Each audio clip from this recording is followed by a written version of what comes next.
2050년에는 1인 가구 비율이 40%에 육박할 것으로 전망됐습니다. 청년 세대 가운데 혼자 사는 1인 가구는 크게 늘어 2000년 78만 명에서 2020년엔 193만 명이 됐습니다.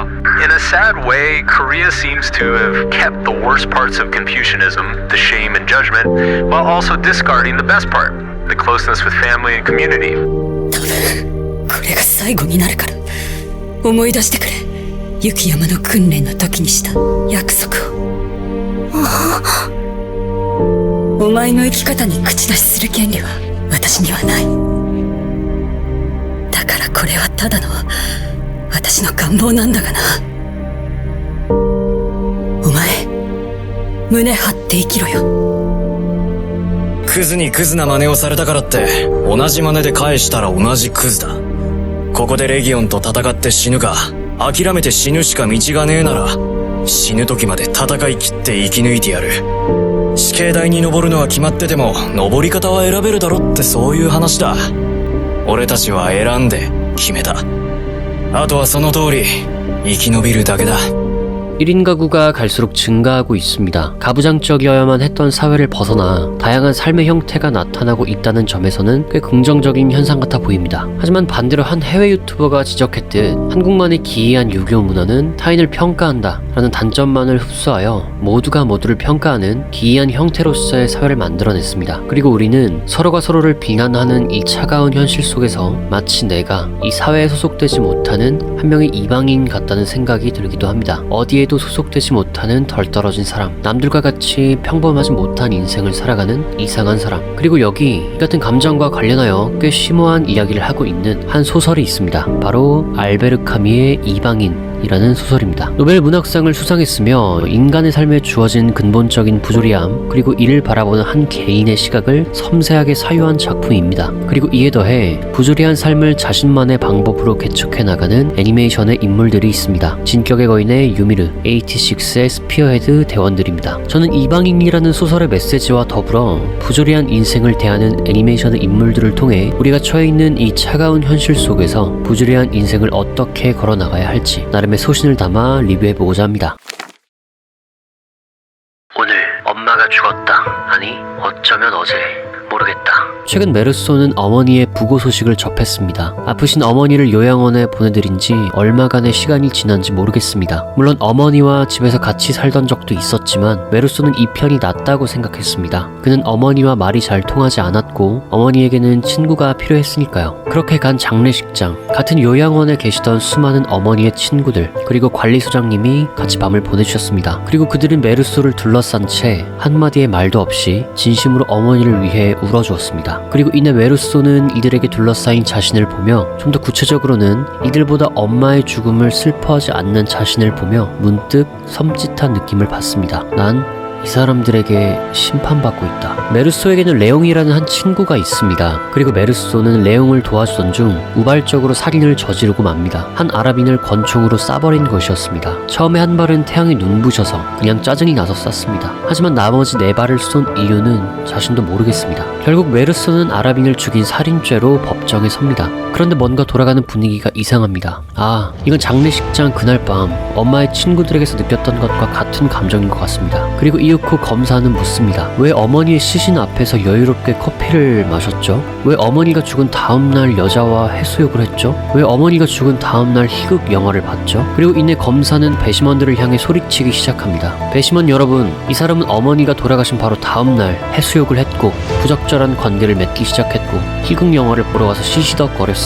더 이상 드릴 말씀이 없습니다. 네, 검사의 말에서도 알 수 있듯이 그의 진정한 죄목은 살인죄가 아니었습니다. 엄마의 죽음을 진정으로 슬퍼하지 않은 죄, 이 사회에서 이방인으로 살아간 죄였습니다. 그는 과연 어떤 판결을 받게 될까요? 이방인, 시지프스 신화, 패스트 등 알베르 카뮈라는 작가의 작품을 설명하는 가장 주요한 키워드는 부조리입니다. 그리고 이 부조리를 다르게 인식하고 있는 메르소라는 한 인물을 통해서 사회에 녹아들지 못하는 이방인을 그려냅니다. 때문에 저는 이 이방인이라는 소설 속에 녹아져 있는 부조리라는 개념에 대해 먼저 설명하고 나아가 한국 사회에 만연한 부조리에 대해 잠시 다뤄보고자 합니다. 이방인에서 삶의 부조리함은 죽음이라는 키워드를 통해 드러납니다. 엄마의 죽음, 개의 죽음, 그리고 화자인 나의 죽음. 그리고 이 죽음을 대하는 메르소의 관점을 가장 잘 표현한 문장이 있죠. 천천히 가면 일사병에 걸리기 쉽고 너무 빨리 가면 땀을 많이 흘려서 성당 안에 들어가선 오한이 나요. 그 말이 옳았다. 빠져나갈 길이 없는 것이었다. 이는 작품 초반 엄마의 장례식에서 간호사의 입을 통해 그리고 독방에서 사형을 기다리는 그의 내면에서 총 2번 언급됩니다. 이는 모든 사람이 죽음을 향해 달려간다는 것을 은유적으로 드러낸 표현입니다. 빨리 간들, 늦게 간들 우리는 모두 죽음이라는 종착지에 도착한다. 즉 우리는 죽음에서 도망칠 수 없다는 것이죠. 때문에 메르소는 죽음을 향해 달려가는 이 인생 자체가 부조리하기에 어차피 모두가 죽기에 죽음을 그리 슬퍼할 이유가 없다고 생각합니다. 그래서 메르소는 그의 죽음 앞에서 그를 찾아온 신부에게 말하죠. 내가 살아온 이 부조리한 전생에 동안 내 미래의 저 깊숙한 곳으로부터 한 줄기의 어두운 바람이 아직 오지 않은 세월을 거슬러 내게로 불어오고 있었어. 내가 살고 있는 더 실감난달 것도 없는 세월 속에서 나에게 주어지는 것은 모두 다 그 바람이 지나가면서 서로 아무 차이가 없는 것으로 만들어버리는 거야.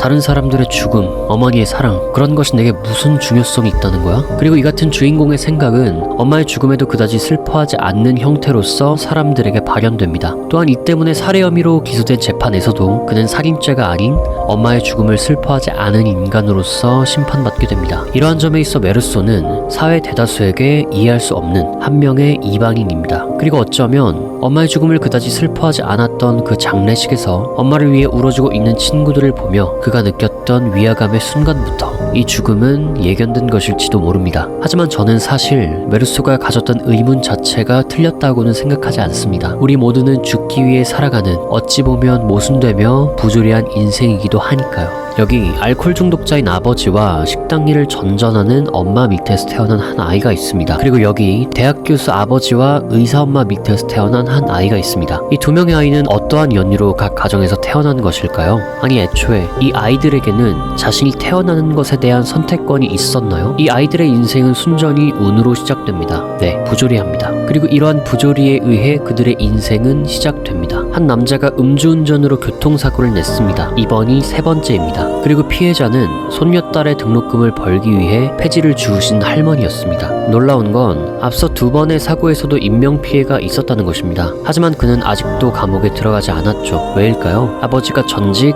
부장 판검사 출신이기 때문입니다. 전관예우라는 명목하에 어떤 검사도 그를 기소하지 않았으며 만약 하더라도 그 이하의 작은 죄목으로만 기소했습니다. 또한 아버지가 많은 돈으로 피해자들과 합의를 볼 수 있던 탓에 그가 실형을 받기란 굉장히 어려웠습니다. 당장 이방인에서 다루는 죽음이라는 부조리를 떼어놓고 봐도 한국 사회에는 이와 같은 부조리들이 넘쳐납니다. 여러분들에게 한 가지 질문을 드리고 싶습니다. 우리는 왜 이 잔혹한 세상을, 고통뿐인 세상을 그럼에도 불구하고 살아가야 하죠?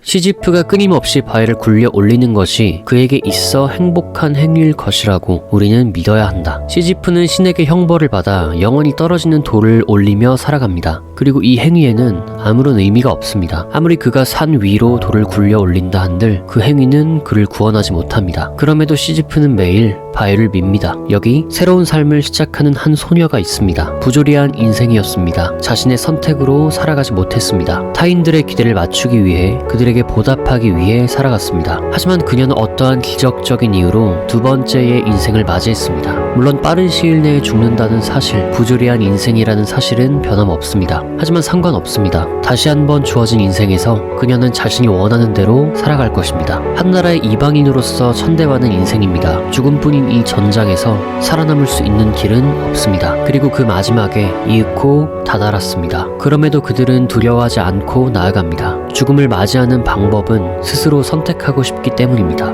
그리고 이 부조리한 인생을 포기하지 않을 수 있었던 이유는 이 길의 끝에서 당신을 만날 수 있다고 그렇게 믿기 때문입니다. 삶이란 무엇인가요? 정녕 죽음을 향해 달려가는 의미 없는 나날들의 연속인가요? 아니요, 그렇지 않습니다. 당신이 보았던 것을 떠올려 봅시다. 당신 아버지와 그리고 어머니와 손을 잡고 놀이동산에 간 적이 있습니다. 아버지의, 어머니의 환한 미소가 기억납니다. 친한 친구와 문방구 앞에서 하루 종일 게임을 하기도 했습니다. 또 온 시간을 투자해서 공부했지만 결국 떨어졌습니다. 그럼에도 포기하지 않았고 마침내 결실을 이뤘습니다. 많이 슬펐고 많이 기뻤습니다.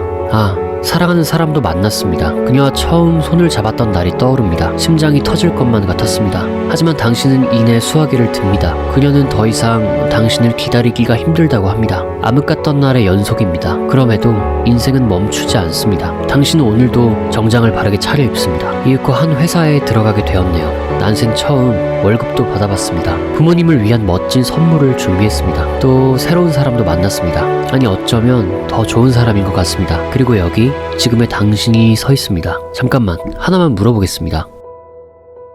당신 그 뒤에 있는 큰 돌을 도대체 어떻게 굴려온 거죠? 굴리기 싫은 적도 꽤 많았을 텐데 말입니다. 당신의 표정이 그리 나빠 보이지만 않아서 다행입니다. 어떤가요? 그 큰 돌을 굴리면서 어떤 생각이 들던가요? 그저 그만 굴리고 싶다 이런 마음뿐이었나요? 아니면 그럼에도 가치가 있었나요? 죄송하지만 한 번 더 물어보겠습니다. 사실은 이게 끝이 아닙니다. 미안하지만 여기서부터 다시 당신은 돌을 굴려야 합니다. 어쩌면 더 이상 돌을 굴리지 못할 때까지요. 그래도 당신은 돌을 굴려 올리실 건가요?